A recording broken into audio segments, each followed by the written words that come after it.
पर बड़े ध्यान से सुनिएगा कि शिव तत्व किसे कहते हैं। आपने कई बार सुना होगा कि संसार में हम यदि संसार में आए हैं तो क्या प्राप्त करने आए हैं। क्या ऐसी चीज है जिसको प्राप्त करने के बाद कुछ प्राप्त करने जैसा नहीं रहता, उसी को शिव तत्व कहते हैं। कई बार आपने देखा होगा बचपन में जब पैदा होते हैं, कभी खिलौनों की चाह की, थोड़े बड़े हुए खिलौने छूट गए, पैसों की चाह की, बड़े हुए अच्छे स्कूल की चाह की, पढ़ाई की चाह की, फिर बाइक की, फिर फोन की, फिर आईफोन की, फिर बड़े हुए कि मुझे अब पढ़ना है, लिखना है, 12th किया, कॉलेज किया, यूनिवर्सिटी पास कर लिया। पूछो भैया काहे को इतना भगा दौड़ी कर रहे हो?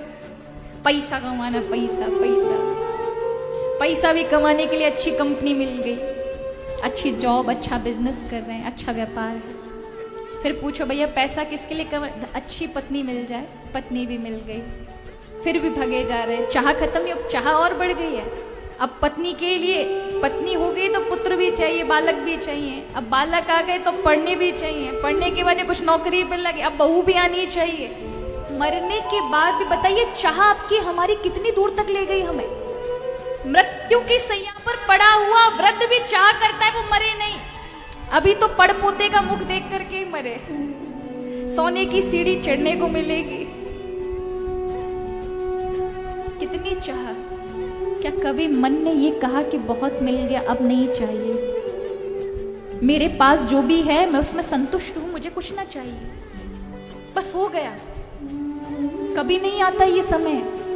जीवन व्यक्ति निकाल देता है अपना, लेकिन कभी ये समय आता ही नहीं कि जब उसकी चाह खत्म हो जाए कि मुझे अब नहीं चाहिए, बस मुझे जो कुछ मिल गया सो मिल गया, मैं संतुष्ट हूं क्योंकि मैंने वो पा लिया जिसको पाने के बाद कुछ चाह नहीं बची है। जब चाह जहां खत्म होती है उस चीज को शिवत्व कहते हैं। चाह कब खत्म होगी? जब उसे वो सब चीजें मिल जाएं जिसके लिए वो भटक रहा है, संभावना ही ना बचे, इतना अनंत सुख मिल जाए, उसे वो आनंद मिल जाए कि उसे सारी चीजें साधारण दिखे। कई बार लोग कहते संसार में आप क्यों आए हैं, आपका परम लक्ष्य क्या है? सबके लक्ष्य अलग अलग हो सकते हैं प्राय। किसी को डॉक्टर बनना है, किसी को इंजीनियर बनना है, किसी को बिजनेसमैन बनना है, किसी को अच्छा विद्वान बनना है, किसी को भागवताचार्य कथाकार बनना है, किसी को संत बनना है। लेकिन सचमुच सबका लक्ष्य भले ही अपने अपने स्वभाव के अनुरूप, संसार में माया के अनुरूप, हमारे व्यवहारिक में कोई कुछ बनना चाहे, लेकिन सब जब जीवन में पैदा हुए तो एक ही लक्ष्य लेकर आए हैं। मरने के बाद यहाँ की सारी चीजें यहीं से मिली, यहीं में छूट जाएंगी। जिस पद ऐश्वर्य इन सबके पीछे भाग रहे सब छूटेंगे। फिर क्या है जो पाने के लिए हम सबका जन्म हुआ है?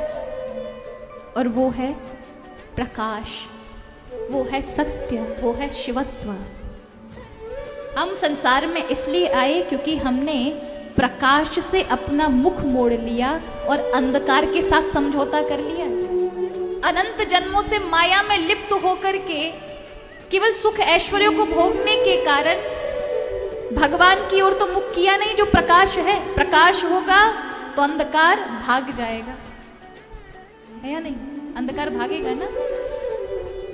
ये जहां हम सब बैठे हैं इस हॉल में यदि लाइट चली जाए अंधकार हो जाएगा। हजारों वर्षों तक अंधकार रहे, लेकिन एक तीली का कमाल होता है, हल्की सी तीली जलाई नहीं और प्रकाश छा जाएगा, अंधकार भाग जाएगा तत्क्षण। उसी प्रकार जब व्यक्ति तब तक संसार में भटकता है जब तक कि उसने अंधकार रूपी माया के साथ समझौता कर रखा है। जैसे ही भगवान के सम्मुख हो जाएगा, माया वाया सब भाग गई, महाराज अंधकार है ना। तो हम सब इस यात्रा में प्रकाश के लिए आए हैं, पर हमने भगवान से तो कर लिया है पीठ और माया से कर लिया है सम्मुखता। भगवान की तरफ सम्मुखता देखते नहीं, प्रकाश की तरफ देखोगे तो माया दौड़ जाएगी।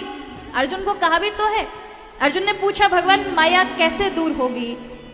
वैष्णवी व्यत्नोन माया मम माया दुरत्यया। भगवान कहते मेरी माया बड़ी दुरत्य है, सबको वश में करके रखती है, उससे कोई नहीं बचता। अर्जुन ने कहा तो कौन बचेगा? तो भगवान कहते हैं मामे प्रपदंते माया मेताम तरंती, ते जो मेरी शरण में आ गया, जो मेरे सम्मुख हो गया, उसे मेरी माया नहीं व्याप सकती, उस पर मेरी माया का असर नहीं होगा। हम प्रकाश के लिए आए हैं। जरा विचार करें, रात्रि का अंधकार हो, आप पूरे ब्रज की, हमारे यहाँ पूरे मथुरा वृंदावन पूरे ब्रज क्षेत्र के लट्टू जला दो, बल्ब जला दो, खूब सारी रोशनी कर दो, तो क्या रात जाएगी?